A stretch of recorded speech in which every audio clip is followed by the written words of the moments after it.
Hi viewers, welcome to our channel. ప్రస్తుతం మనతో పాటు సీనియర్ జర్నలిస్ట్ జయదేవ్ గారు ఉన్నారు. వారితో ఒకసారి మాట్లాడదాం. సార్ నమస్కారం సార్. నమస్తే అండి. సార్ ఇవాళ జూనియర్ ఎన్టీఆర్ గారి బర్త్డే. సో ఈ సందర్భంగా సినీ ప్రముఖుల నుంచి ఆర్టిస్టులు, పొలిటికల్ లీడర్స్ ఎంతోమంది విషెస్ చెప్పడం చూస్తున్నాం సార్. ఈ నేపథ్యంలో నారా లోకేష్ గారి నుంచి కూడా మనము విషెస్ రావడం చూసాం.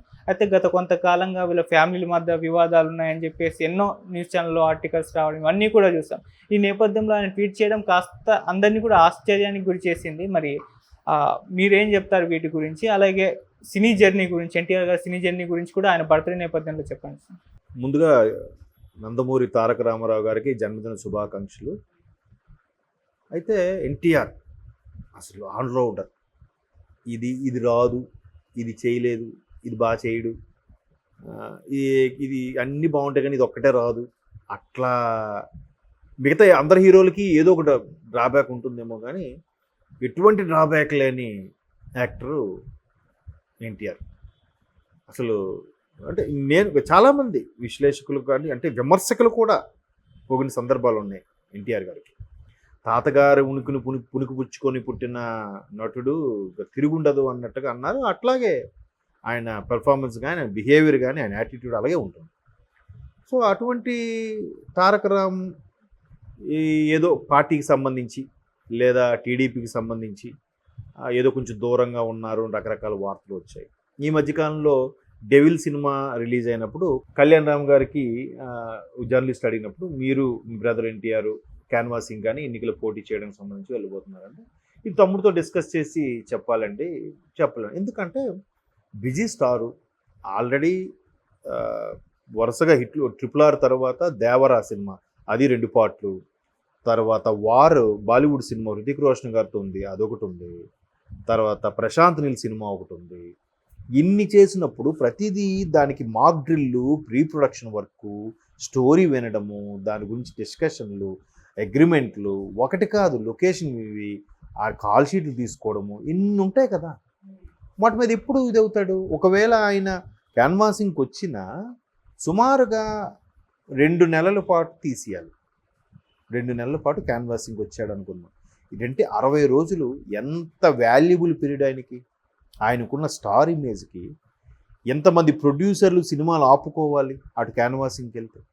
రోజు ఒక 100కి 10 రూపాయలు వడ్డీ చొప్పున తీసుకొచ్చే, ఇంట్రెస్ట్లు నడిపించి తీసుకొచ్చే ప్రొడ్యూసర్లు ఎంత సఫర్ అవుతారు, ఎంత కాస్ట్ కటింగ్ అవుతుంది. ఇన్నిటి మీద ఆలోచించి ఆయన రాకపోయి ఉండొచ్చు. పైగా ఆయన ఎప్పుడూ చెప్పాడు, ఇది తాతగారు పెట్టిన పార్టీ. తండ్రి గారు తాతగారికి చైతన్య రథం సంబంధించి సుమారుగా 1,00,000 కిలోమీటర్లు తిరిగిన ఎవరైనా ఉన్నారా? అప్పుడులో పవర్ స్టీరింగ్లు లేవు, ABS ఎయిర్ బ్రేక్ సిస్టమ్ లేని రోజుల్లో ఆ వాహనాన్ని, చైతన్య రథాన్ని ఎలా నడిపాడు ఆయన ఒక్కడే? ఎంత కష్టం. మనం ఒకసారి ఒక తిరుపతికో లేదా ఎక్కడికే వెళ్ళి ఇచ్చినప్పుడు అబ్బా జర్నీ స్ట్రెయిన్ అనుకుంటామే, 1,00,000 కిలోమీటర్లు అంటే మాటలా. హరికృష్ణ గారు నడిపారు. మరి అటువంటి హరికృష్ణ తనయుడు ఎన్టీఆర్. ఇప్పటికీ ఎప్పటికీ శ్వాస ఉన్నంత వరకు నేను తాతగారు పెట్టిన పార్టీలో ఉంటాను, నేను ఎప్పుడో స్టేట్మెంట్ ఇచ్చాడు ఆయన.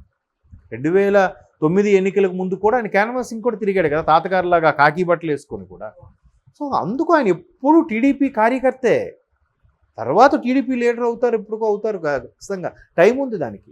ఇంత మంచి సినిమాలు ఇవన్నీ ఉంటుండగా ఇంకా అనుభవం రావాలి, వయసు రావాలి. ఇప్పుడు ఎంత 40-41 ఇప్పుడు ఆయన బర్త్డేకి ఇంకా ఉంది. కాబట్టి వీళ్ళు మీడియా కథనాలు లేదా గిట్టని వాళ్ళు ప్రత్యర్థులు ఎవరైతే రాసిన కథనాల మీద మనం బేస్ అయిపోయి వెళ్ళిపోకూడదు. కుటుంబం ఎన్టీఆర్ ఎవరు?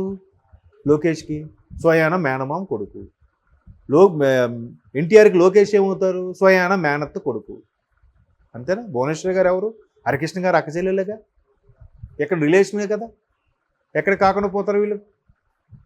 సో ఆ బ్రదర్కి ఎక్కడ విషయం చెప్పాడు ఆయన. మిగతా మా ఓడు ఎన్టీఆర్ అని కలుపుకున్న సోకాళ్ళు అందరూ ఎక్కడైనా ఇట్లా పెట్టారా సోషల్ మీడియా వేదికగా? అది లోకేష్ చేంజింగ్ అని చెప్తున్నాను. చాలా చేంజ్ అయ్యాడు ఆయన, చాలా చాలా అందరినీ కలుపుకెళ్తున్నాడు ఆయన. యంగ్ జనరేషన్ నాయకుడు చేయడంలో అదే ఉద్దేశం బాబు గారు, అందుకే సెక్రటరీగా పెట్టారు ఆయన్ని. ఇటు ఈ కింద స్థాయిలని అంటే కింద స్థాయి అంటే యంగ్ జనరేషన్ని, పెద్దవాళ్ళని కూడా కలుపుకుపోతున్నాడు ఆయన.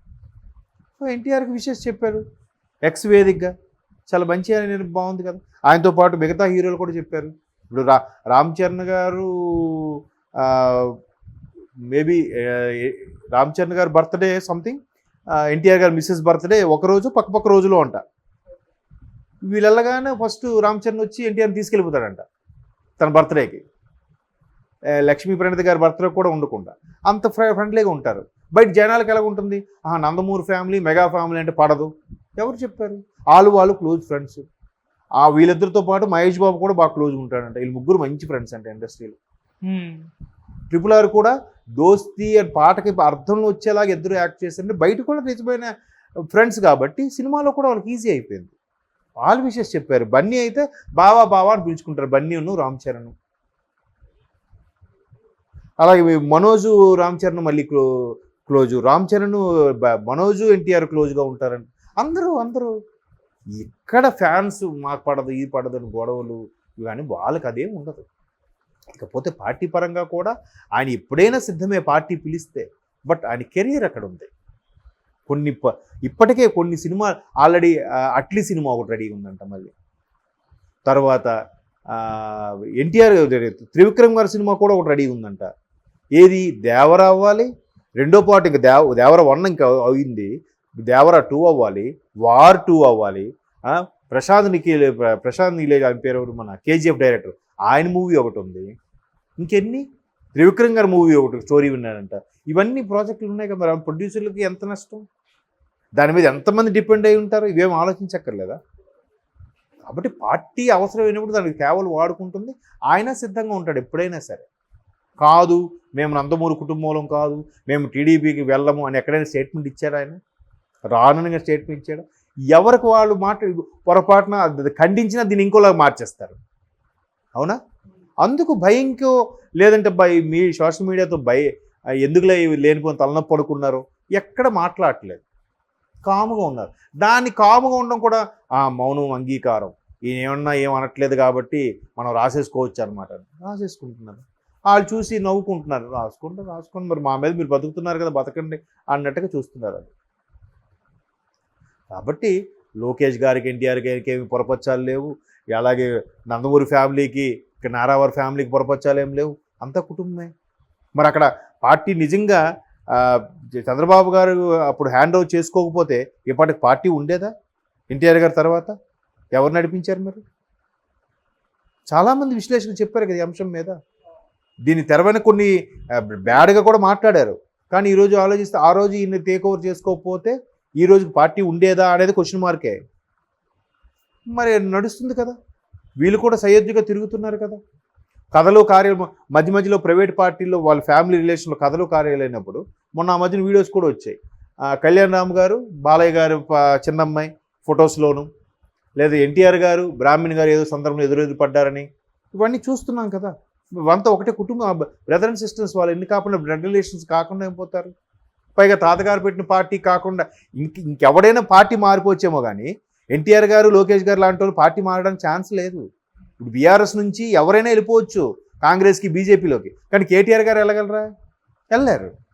వెళ్ళరు కూడా.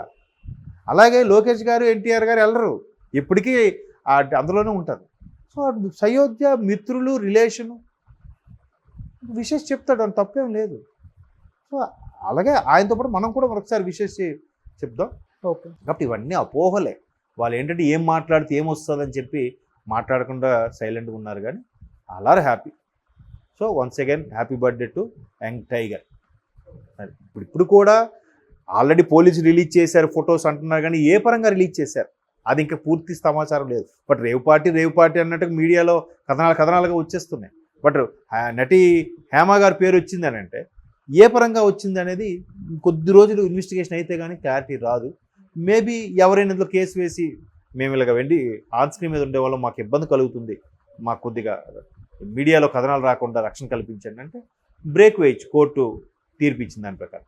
సో మొత్తం మీద ఆవిడ ఏ పరంగా ఏ ఉద్దేశంలో వెళ్ళారో తెలియదు, కానీ అందరిలో కల్లా కొంచెం ఫేము నేమ్ ఉన్న ఆవిడే అయి ఉంటుంది. అందుకే ఆవిడని బాగా హైలైట్ చేశారు. మిగతా అందరూ సో అట్ బ్యాడ్ టైం. మళ్ళీ మోర్ ఓవర్ ఆవిడ ఏదో కొద్దిగా కవర్ చేయాలని చూసింది కూడా ఆవిడకి మళ్ళీ తలకి బొప్పి కొట్టేలా తయారైంది. Thank you so much.